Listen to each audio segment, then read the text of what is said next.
Good morning विद्यार्थी मित्रों। कक्षा 12 विषय भूगोल पाठ 5 परिवहन। सबसे पहले हम लोग देखेंगे परिवहन अर्थात क्या और परिवहन का उपयोग क्या है। मानव एवं चीज वस्तुओं की एक जगह से दूसरी जगह पर होने वाली हेरफेर या स्थलांतर को परिवहन कहते हैं। परिवहन का मतलब चाहे मानव हो चाहे चीज वस्तु को एक जगह से दूसरी जगह पर लाने ले जाने की क्रिया। कच्चा माल, औद्योगिक केंद्र एवं उत्पादित वस्तुओं के लिए बाजार एक ही स्थान पे नहीं हो सकता। जो प्राकृतिक संसाधन का हम उपयोग करते हैं वह कच्चे माल के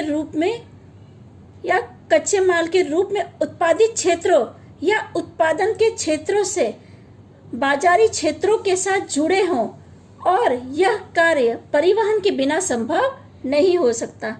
आपको एक सादी सी सिंपल भाषा में आपको समझाऊं। परिवहन यानी एक जगह से दूसरी जगह पर सामान लाने ले जाने की क्रिया। आप सभी जानते हैं कि कच्चा माल हमें खेती से या औद्योगिक केंद्रों से मिलता है। उसके बाद उन्हें फैक्ट्रियों में ले जाकर तैयार माल में रूपांतरित किया जाता है, पर इस क्रिया के लिए परिवहन की आवश्यकता पड़ती है। उदाहरण एक आपको बताती हूँ। जैसे जहाँ गन्ने का खेत है, गन्ना जहाँ उत्पादित होता है वहीं पे कंपनी तो हो ये संभव नहीं है। आसपास के क्षेत्रों में हो सकती है, पर जहाँ पे गन्ना उत्पादित हो रहा है वहीं पे कंपनी की स्थापना हो ऐसा नहीं हो सकता है। तो वो गन्ने को खेत से काटकर परिवहन के जरिए औद्योगिक केंद्रों तक ले जाने की क्रिया होती है। फिर औद्योगिक केंद्र से वो माल चीनी के रूप में रूपांतरित होकर बाजारों में लेके जाया जाता है, पर बाजारों में एक ही जगह नहीं, अलग अलग बाजारों में उसे ले जाने की क्रिया की जाती है। पर ये सभी जो क्रिया है ये बिना परिवहन के संभव नहीं है। अभी आपने खेत से गन्ना काटा तो आप सर पे उठा के तो फैक्ट्री तक लेके नहीं जा सकते, उसके लिए आपको परिवहन की आवश्यकता पड़नी ही है। और जो कंपनी है, कंपनी से भी जो तैयार माल यानी जैसे चीनी बन के निकली है, पर चीनी को भी कोई बोरियों में भर भर के तो अपने घर तक ले नहीं जाएगा, उसे इंसान बाजारों में पहुंचाता है, फिर बाजार से हम लोग खरीद कर अपने घर लाते। पर इसमें जो बीच का समय है वो बीच के समय को कम करने के लिए परिवहन की आवश्यकता पड़ती है। यानी कंपनी से बाजार तक सामग्री लाने के लिए हमें परिवहन का उपयोग करना पड़ता है। परिवहन से ये सब चीजें संभव हो सकती है। सिर्फ हमारे ही बाजार में नहीं, हर बाजार में सामान पहुंचाने के लिए परिवहन की आवश्यकता पड़ती है। अंतर्राष्ट्रीय स्तर पर चीज वस्तुओं का हेरफेर सामान्य रूप से समुद्री मालवाहक जहाजों के द्वारा किया जाता है। यानी मालवाहक जहाज यानी जो समुद्र में जहाज चलते हैं उनके जरिए सामान की हेराफेरी की जाती है। पर जल मार्ग द्वारा स्थलांतर में प्रदेश के आंतरिक भाग तक माल पहुंचाने की कुछ मर्यादा होती है। यानी जल मार्ग के जरिए बंदरगाह पर सामान उतार दिया जाता है, वो सामान बाजार तक नहीं पहुंचाया जाएगा। जल मार्ग के जरिए यानी जो जहाज है वो बंदरगाह पर सामान उतार के चला जाता है, पर बंदरगाह से कम दूरी के लिए सड़क मार्ग द्वारा हेरफेर अधिक अनुकूलन रहता है। यानी बंदरगाह से वो सामान आपके घर पे लाने के लिए आपको वाहनों की आवश्यकता पड़ती है, चाहे जीप है, टेम्पो है, ट्रक है, ऐसे किसी भी सामग्री का आप उपयोग करते हैं। तथा इसकी गति भी तीव्र होती है। इसके अलावा सड़क मार्ग द्वारा घर आंगन तक यह सेवा उपलब्ध कराई जाती है, परंतु भारी एवं वजनदार सामान यदि अधिक मात्रा में देश से दूर के स्थलों पर ले जाना हो तो रेल मार्ग सबसे अनुकूल होता है। यानी रेल मार्ग द्वारा ये ज्यादा अनुकूलन है। अभी आप शोरूम से टीवी ले रहे हैं या फ्रिज ले रहे हैं तो आप उसे अपने घर तक ट्रक में या टेम्पो के जरिए या जीप के जरिए लेकर आते हैं, ये सुरक्षित है।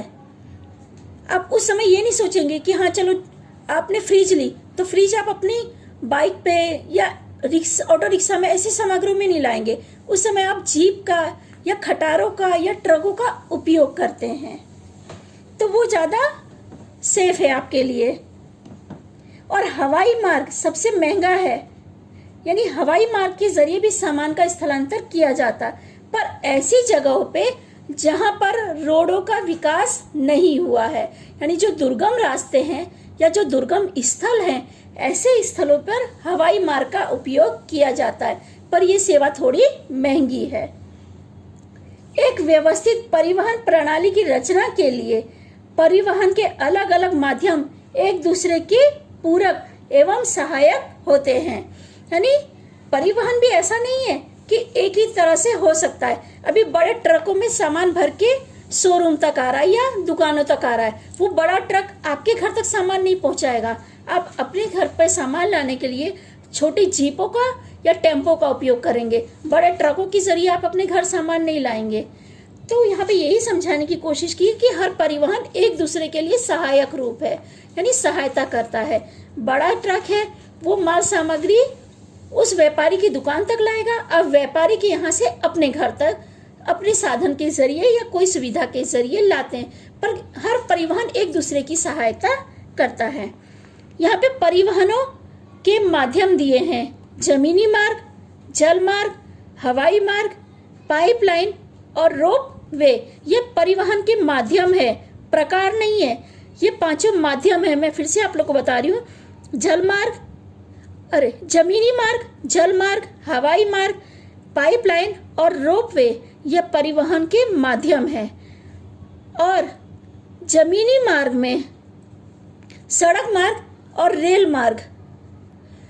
जमीनी मार्ग के दो प्रकार हैं, अब प्रकार आ रहा है। पहले हमने परिवहन के माध्यम पढ़े हैं, ये 5 परिवहन के माध्यम है। अब जमीनी मार्ग के 2 प्रकार है, सड़क मार्ग और रेल मार्ग। जल मार्ग के 2 प्रकार है, आंतरिक और समुद्रीय। हवाई मार्ग के राष्ट्रीय और अंतर्राष्ट्रीय। ये जो दोनों हैं, ये सारे प्रकार हैं इनके। आपको ये चीज अच्छे से याद रखनी होगी कि 5 माध्यम है और उसमें अलग अलग प्रकार है। सबसे पहले हम लोग जमीनी मार्ग के बारे में जानेंगे। जमीन मार्ग के 2 प्रकार हैं, सड़क मार्ग और रेल मार्ग। सबसे पहले हम लोग जमीन के बारे में जानेंगे। जमीनी मार्ग अर्थात क्या? जमीनी मार्गों में पगडंडी एवं कच्ची मार्गों का उपयोग आदिकाल में होता था। मैं आपको जमीन मार्ग के बारे में थोड़ी बहुत जानकारी दे रही हूँ, पहले आप ये समझ लो अच्छे से। जमीनी मार्ग में जो आदिकाल में बोल रही हूँ, यानी जो पहले का समय था, उस समय कच्चे मार्गों के जरिए या पगडंडियों के जरिए शुरुआत के समय में, यानी आरंभ के समय में रास्तों एवं मानव या पशुओं के द्वारा हेरफेर होता था। परंतु 18वीं शताब्दी में औद्योगिक क्रांति के दरमियान यंत्रों की खोज होने से मानव एवं पशुओं के स्थान पर शुरुआत में वाष्प इंजन का उपयोग होने लगा। इसके बाद पक्की सड़कों का निर्माण हुआ। एक्सप्रेस मार्ग, फ्लाईओवर, जमीनी मार्गों का निर्माण समय समय पर होता रहा। यानी शुरुआत जो आदिकाल में बता रही हूँ मैं, शुरुआत में कच्ची सड़कें थीं और पगडंडी का उपयोग लोग करते थे पशुओं के जरिए। आपने देखा होगा आज भी बैलगाड़ियों का उपयोग लोग करते हैं या ऊंट गाड़ियों का उपयोग आज भी होता है, पर आदिकाल में इसका उपयोग ज्यादा होता था। उस समय परिवहन के लिए वही साधन उपलब्ध थे।